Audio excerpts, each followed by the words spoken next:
Blood pooled beneath me on the icy asphalt of Fifth Avenue as my fading vision locked onto the window of the Pierre Hotel.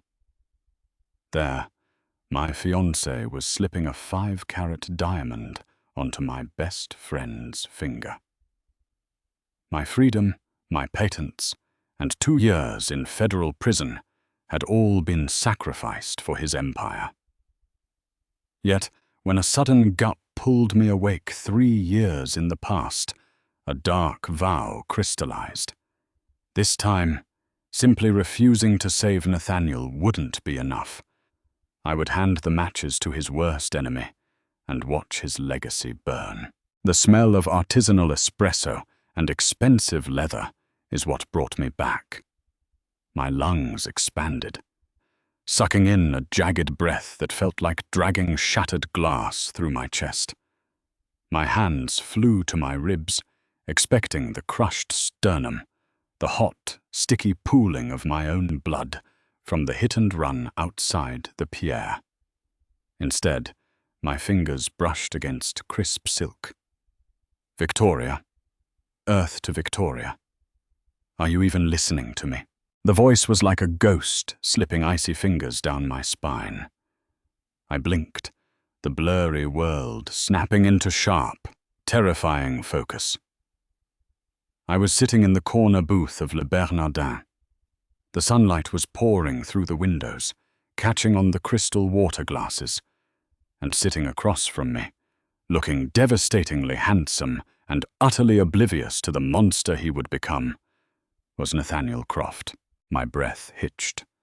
I glanced down at my wrist. The Rolex Daytona, the one I had sold to pay for his legal fees in the original timeline, ticked steadily. The date window read October 14. I didn't need to check the year. I knew exactly when I was. October 14th, 2023. The day my life officially ended the first time around.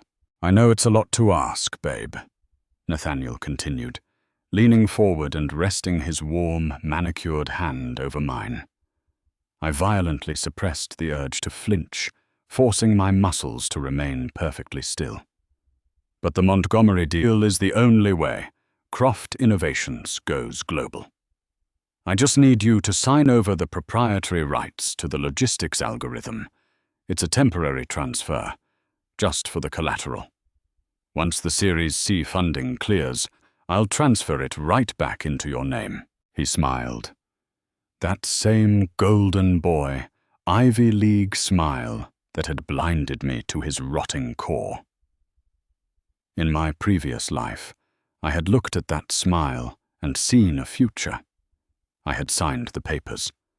I hadn't known that the Montgomery deal was a toxic debt trap orchestrated by Nathaniel's reckless gambling on cryptocurrency markets. I hadn't known that when the SEC came knocking 18 months later, Nathaniel would doctor the emails to make it look like I was the sole architect of the fraud. I took the fall. 2 years at the Danbury Federal Correctional Institution. And the day I got out, practically penniless and broken, I found out he was marrying Vanessa Reed, my supposed best friend and the CFO who had helped him frame me. I was hit by a speeding black SUV before I could even cross the street to confront them. Victoria. Nathaniel frowned, his thumb stroking my knuckles. You're pale. If you're worried about the board, don't be. Vanessa already cleared the paperwork. The contracts are right here. He slid a sleek black leather folder across the white linen tablecloth. He unclicked a Mont Blanc pen and offered it to me. I looked at the pen. Then I looked at Nathaniel. The suffocating love I had once felt for him had been entirely burned away by the cold, damp walls of a prison cell. What replaced it was a clarity so sharp it felt dangerous. I slowly pulled my hand out from under his. No, I said. My voice was quiet, but it didn't tremble. Nathaniel let out a short, confused laugh. No, you don't want to use this pen? I have a... No, I am not signing over my algorithm, Nathaniel, I said, leaning back in the plush leather booth. Not for the Montgomery deal. Not for anything. His smile faltered. A brief flash of annoyance crossed his hazel eyes, the mask slipping just a fraction of an inch. Victoria, we talked about this. The algorithm is the only asset Montgomery will accept as collateral. We need this 50 million. Croft Innovations needs it. We need it. Croft Innovations needs it, I corrected him smoothly. My algorithm is patented under my private LLC. It's the only thing keeping your bloated company afloat, and we both know it. Nathaniel's jaw tightened. Where is this coming from? Did Vanessa say something to you? Vanessa. Just hearing her name made bile rise in my throat. Vanessa hasn't said a word to me. In fact, Vanessa does exactly what you tell her to do, doesn't she? He blinked, genuinely caught off guard. What does that mean? It means I'm done, Nate. I reached into my designer tote and pulled out my corporate key card, tossing it onto the table. It landed with a sharp clack next to the unsigned contract. I am resigning as Chief Technology Officer of Croft Innovations, effective immediately. I am retaining full, exclusive ownership of the Atlas Logistics algorithm. And as of this exact moment, we are over. Nathaniel stared at me, the color draining from his face. For a second, the bustling noise of the Michelin-starred restaurant seemed to mute. Are you out of your mind? He hissed, leaning over the table, abandoning the charming facade. You can't do this today. Montgomery is expecting the signed collateral by 5:00 p.m. You're throwing a tantrum over what? Did I miss an anniversary? You missed a lot of things, I said, sliding out of the booth. I stood up, smoothing the front of my trench coat. But mostly, you missed the fact that I am no longer your fool. Good luck with the SEC when they look into the Cayman accounts you and Vanessa have been using to hide your crypto losses. His face went chalk white. His mouth opened, but no sound came out. He had thought that secret was buried so deep it was untouchable.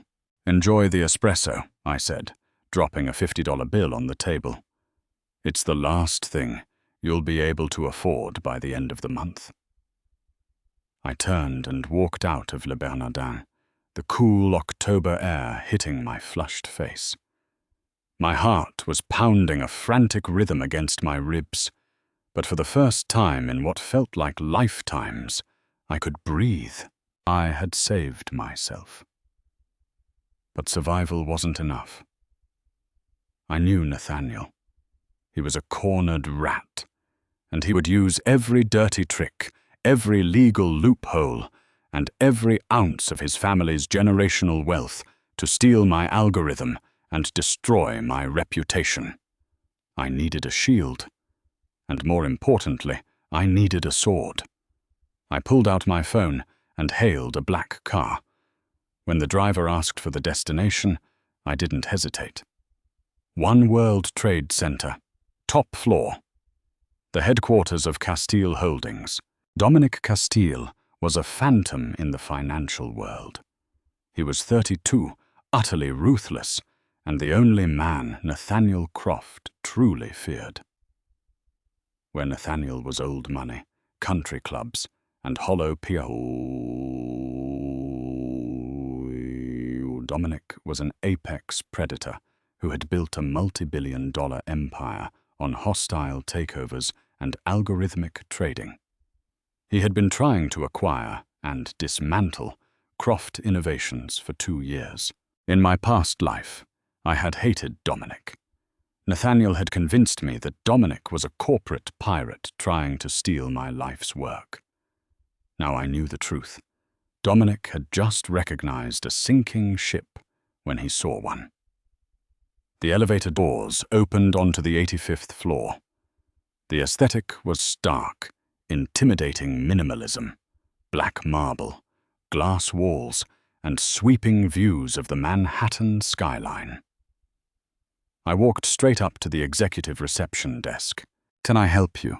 the receptionist asked, eyeing my trench coat with practiced skepticism. "Victoria Hayes, to see Dominic Castile," I said. "Do you have an appointment, Miss Hayes?" "No. But you're going to tell him that I have the keys to the Montgomery deal, and that the Jericho loophole closes at midnight." The receptionist paused, her fingers hovering over her keyboard. She recognized the weight of the words, even if she didn't know what they meant. She picked up a phone, spoke quietly into it, and listened. "He'll see you," she said, her tone shifting to one of deep caution. "Down the hall, last door on the right." I pushed open the heavy oak doors to Dominic's office. The man standing by the floor-to-ceiling windows was a study in lethal elegance. Dominic Castile was tall, broad-shouldered, and dressed in a bespoke charcoal suit that looked like armor. He turned slowly, holding a crystal glass of amber liquid. His eyes, a striking, piercing grey, locked onto mine. There was no warmth in them, only calculation. "Victoria Hayes," Dominic murmured, his voice a low, resonant baritone that commanded the room. "The brilliant architect behind Croft Innovations, and the fiercely loyal fiancé of my most persistent headache." He took a slow sip of his drink. "Why is Nathaniel's secret weapon standing in my office, offering me insider information?" "Former fiancé," I corrected, stepping fully into the room and letting the door click shut behind me. "And I'm not his secret weapon anymore. I'm his executioner. And I want to hire you for the firing squad." Dominic's perfectly sculpted eyebrows rose. He walked toward his massive mahogany desk, leaning his hip against it. He didn't offer me a seat. I admit I wasn't expecting this. A lover's spat? "A corporate execution," I countered, closing the distance between us. I met his imposing gaze without flinching. "Today at 5:12 p.m., Nathaniel is supposed to finalize a $50 million loan with Montgomery Capital. The collateral he promised them is my Atlas logistics algorithm." "A brilliant piece of code," Dominic acknowledged, his eyes narrowing slightly. "I've run the models. It's the only reason Croft Innovations has a valuation above junk status." So he signs it away, gets his cash. How does this benefit me? "Because he doesn't have it," I said, a slow, sharp smile touching my lips. "I walked out of Les Bernardins an hour ago and refused to sign the transfer. I own Atlas entirely. Nathaniel is currently scrambling, calling his lawyers, trying to figure out a way to forge my consent or stall Montgomery. He's desperate. Because if Montgomery looks at the real books, the ones Vanessa Reed has been cooking to hide Nathaniel's offshore crypto losses, they won't just pull the deal, they'll call the feds. For a long moment, Dominic was completely silent. The only sound in the office was the faint hum of the city, 85 floors below. He set his glass down. The predatory amusement in his eyes was replaced by a sharp, lethal focus. "You have proof of this? I have the offshore routing numbers. I have Vanessa's hidden ledgers.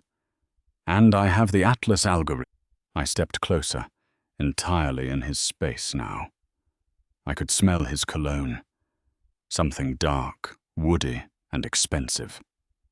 "You want to tear Croft Innovations apart, Dominic.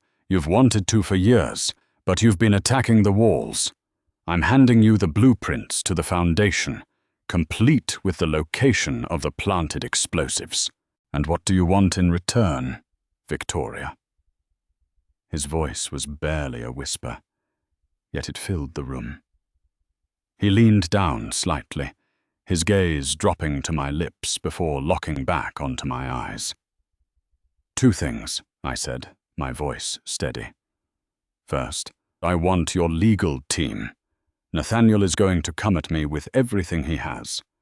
I need Castile Holdings' lawyers to build a fortress around my algorithm so he can't touch it." "Done," Dominic said instantly. "And the second? When you buy Croft Innovations for pennies on the dollar after the SEC raids them." I looked up at him, my heart hammering with the thrill of the game. "I want a 40% equity stake in your new logistics division, as a partner." Dominic Castile let out a low, dark laugh. It sent a shiver straight down to my toes. He didn't look at me like I was a pawn. He looked at me like I was an equal. "You're a very dangerous woman, Ms. Hayes." "You have no idea, Mr. Castile." Before he could answer, my phone vibrated furiously in my pocket. I pulled it out. The caller ID flashed. Nathaniel. It was his 5th call in 20 minutes.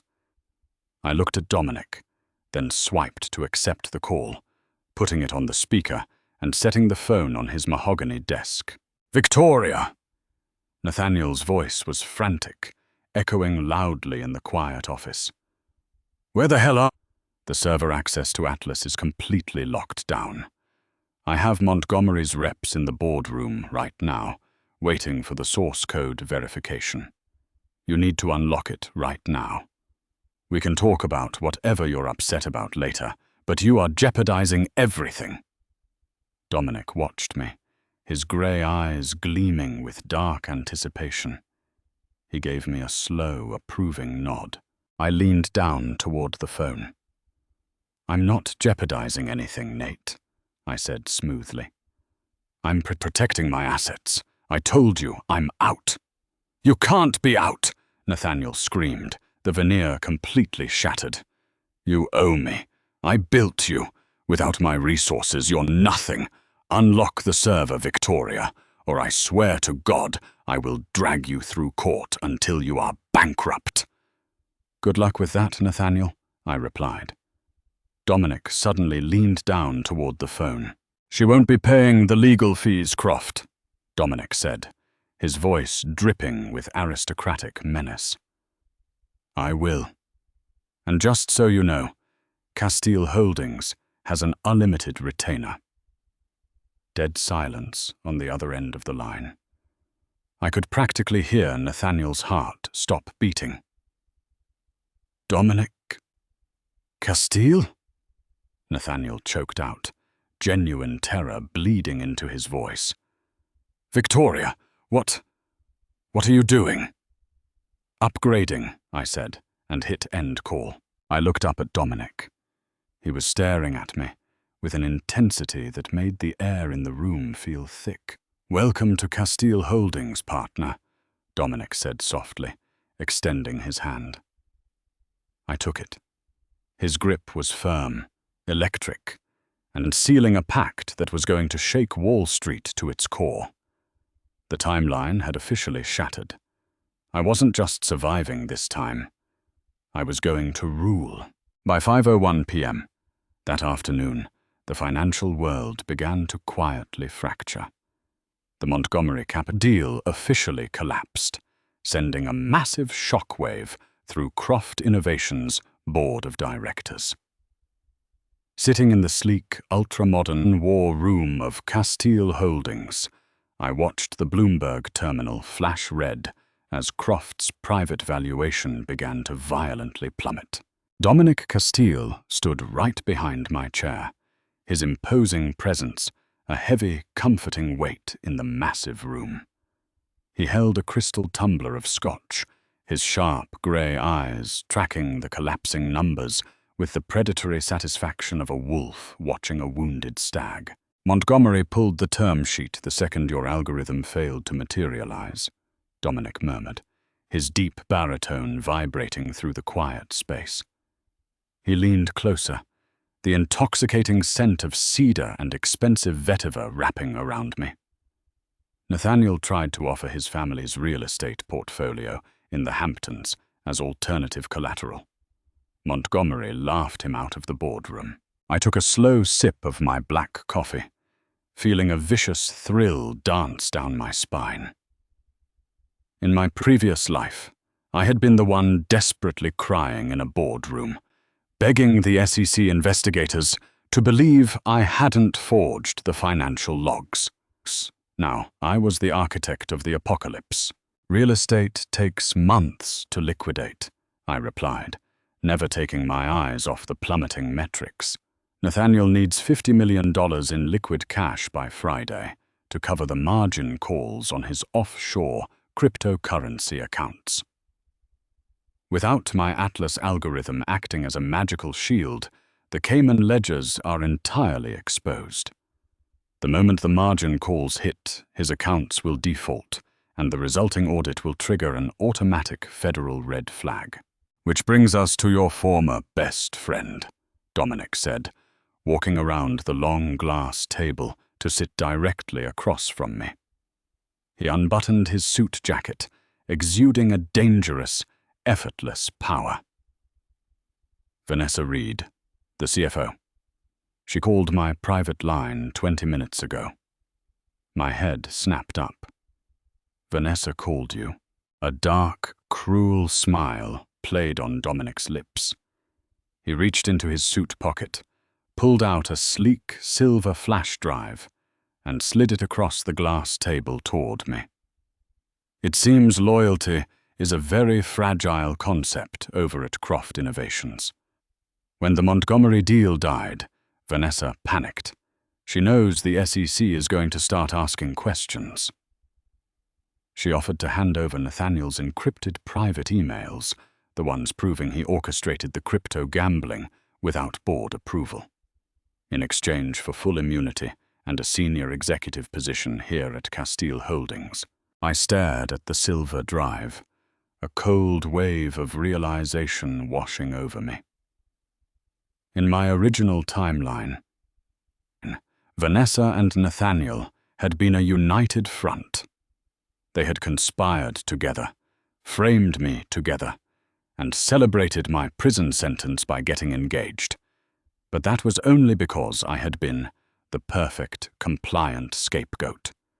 Take the scapegoat away, trap two narcissists in a burning building, and they will immediately try to suffocate each other to save their own skin. Did you accept her offer? I asked, my voice dangerously soft. I don't make deals with traitors, Dominic stated, his eyes locking onto mine with an intensity that made the air suddenly feel very thin. And more importantly, I don't negotiate with the woman who tried to destroy my partner. I recorded the phone call. I also had my lead cybersecurity expert, Harrison Miller, trace the IP address she used to access those encrypted emails. It leads straight back to her personal server. I was handing me the sword, not just to defeat them, but to obliterate them. You want me to leak the recording to Nathaniel, I breathed, realizing the utter brilliance of the gambit. Let the rats eat each other, Dominic confirmed, raising his glass in a silent toast. By tomorrow morning, Nathaniel will realize his loyal CFO is preparing to serve his head on a silver platter to the feds. He will instantly retaliate. He'll dump all the blame onto her to save his own legacy. They will destroy each other's legal defenses before the SEC even files a single subpoena. I reached out and picked up the flash drive. The metal was cool against my skin, but it felt like a lit match. I looked at Dominic, truly seeing the ruthless brilliance that made him a billionaire by 30. You are utterly terrifying, Dominic. Only to my enemies, Victoria, he replied, his voice dropping an octave, slipping into something profoundly intimate. He stood up, walking slowly around the table until he was standing right beside my chair again. He reached down, his strong fingers gently brushing a stray lock of hair behind my ear. The casual touch sent a violent jolt of electricity straight through my veins. To my allies, I am simply fiercely protective. And you, Miss Hayes, are the most valuable ally I have ever found. I looked up into his striking grey eyes, my breath catching in my throat. There was no manipulation here. No hidden agendas. Just raw, unadulterated power and mutual respect. For the first time since waking up in this timeline, I felt truly, entirely safe. "Send the recording," I whispered. Within the hour, an encrypted, untraceable email landed in Nathaniel Croft's private inbox. It contained only an audio file. The sound of his beloved fiancée, Vanessa, calmly negotiating his federal prison sentence in exchange for a corner office at Castile Holdings. The explosion was immediate and catastrophic. According to Harrison's surveillance, a screaming match erupted on the executive floor of Croft Innovations that shattered the glass walls of the boardroom. Nathaniel immediately ordered the building's security to physically escort Vanessa off the premises.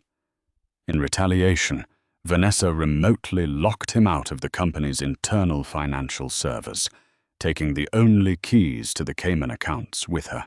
The distraction was perfect. While Nathaniel was busy furiously trying to sue Vanessa for corporate espionage, he completely missed the real threat closing in on him. The next morning, Thursday at 6:00 a.m., the United States Securities and Exchange Commission, led by Special Agent Gregory Preston, raided the Croft Innovations headquarters. The annual Manhattan Philanthropic Gala at the Metropolitan Museum of Art was the crown jewel of the New York social season. It was a place where empires were quietly built over champagne and destroyed over whispers. In my past life, I hadn't attended. I had been sitting in a cold interrogation room, taking the blame for a man who was already picking out a diamond ring for my best friend. Tonight, I was the main event. I stepped out of the black-armored Maybach, the flash of 100 paparazzi cameras instantly illuminating the cool October night. I wore a custom emerald green silk gown that clung to every curve, dripping in diamonds courtesy of the Castile family vault. Dominic stepped out right behind me. He looked like a dark god in a flawlessly tailored midnight blue tuxedo. He offered me his arm, his eyes blazing with a fierce, possessive pride as he looked at me. I looped my arm through his, letting the world see the new reigning power couple of Wall Street. The moment we walked into the grand hall of the Met, the string quartet's music seemed to fade beneath the sudden, deafening hush that rippled through the crowd of billionaires and socialites. Standing near the ancient Egyptian exhibit, clutching a glass of champagne with white-knuckled desperation, was Nathaniel Croft. He looked terrible. The golden boy charm had violently dissolved. His eyes were bloodshot, his face gaunt, his designer tuxedo looking slightly too loose on his frame. He had spent the last 48 hours dodging federal subpoenas and fighting an all-out civil war with Vanessa in the press. When his eyes met mine, a look of pure, unadulterated hatred contorted his features. He slammed his glass onto a passing waiter's tray and stormed across the marble floor directly toward us. "You," Nathaniel snarled, his voice echoing loudly enough to stop conversations 10 feet away. "You did this. You orchestrated this whole damn thing with him." He pointed a shaking finger at Dominic. Dominic didn't even blink. He smoothly stepped slightly in front of me, a physical shield of absolute dominance. "I would lower my voice, Croft. You're currently out on bail. It would be a shame to violate the terms of your release in front of the mayor." "You stole my algorithm," Nathaniel spat, his chest heaving as the desperate reality of his bankruptcy set in. "You set up Vanessa. You tipped off the SEC. I have a team of lawyers who will tear you apart, Victoria. You owe me everything. You were nothing before I gave you a title. I stepped out from behind Dominic, standing tall, my emerald silk catching the ambient light. The fear that used to choke me in Nathaniel's presence was entirely gone. I built your company, Nathaniel, I said, my voice cold, calm, and carrying clearly across the silent room. I wrote the code that made you a billionaire while you gambled investor money on fraudulent offshore assets. I didn't steal anything. I simply stopped letting you steal from me. You're a liar, he screamed, taking a threatening step forward. Before Dominic could even intervene, a sharp, authoritative voice sliced through the tension. Nathaniel Croft. We all turned. Marching through the crowd of stunned socialites were 3 federal marshals, accompanied by Special Agent Gregory Preston. Nathaniel froze, the blood entirely draining from his face. Agent Preston, My lawyers said we had until Monday for the deposition. That was before your former CFO, Vanessa Reed, handed over a secondary ledger detailing $70 million in wire fraud spanning 3 continents, Agent Preston said, pulling out a pair of steel handcuffs. She cut a plea deal an hour ago, Croft. She gave us everything. The crypto wallets, the forged board signatures, and the emails where you discussed fleeing to a non-extradition country. You're under arrest for securities fraud, embezzlement, and conspiracy to commit wire fraud. The crowd gasped. The sound of the handcuffs clicking around Nathaniel's wrists echoed like a gunshot in the cavernous museum. Victoria, Nathaniel begged, suddenly weeping, the arrogance entirely shattered as the marshals grabbed his arms. Victoria, please. Tell them the algorithm is yours. Tell them I didn't mean to do it. Please, I love you. Enjoy federal prison, Nathaniel, I whispered, staring into his terrified eyes. I hear the food is terrible. I turned my back on him as he was dragged out of the gala, screaming my name. The empire had officially burned to the ground. I looked up at Dominic. The chaos of the room faded into the background. His grey eyes were soft, burning with an intense, consuming fire that made my breath hitch. You look absolutely breathtaking when you're destroying your enemies, Dominic murmured, his hands gently gripping my waist, pulling me flush against his solid chest. I couldn't have done it without my ruthless partner, I replied, a genuine smile breaking across my face. Partner?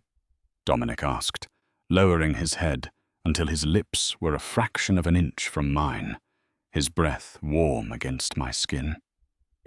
I think we can negotiate a much better title than that, Victoria.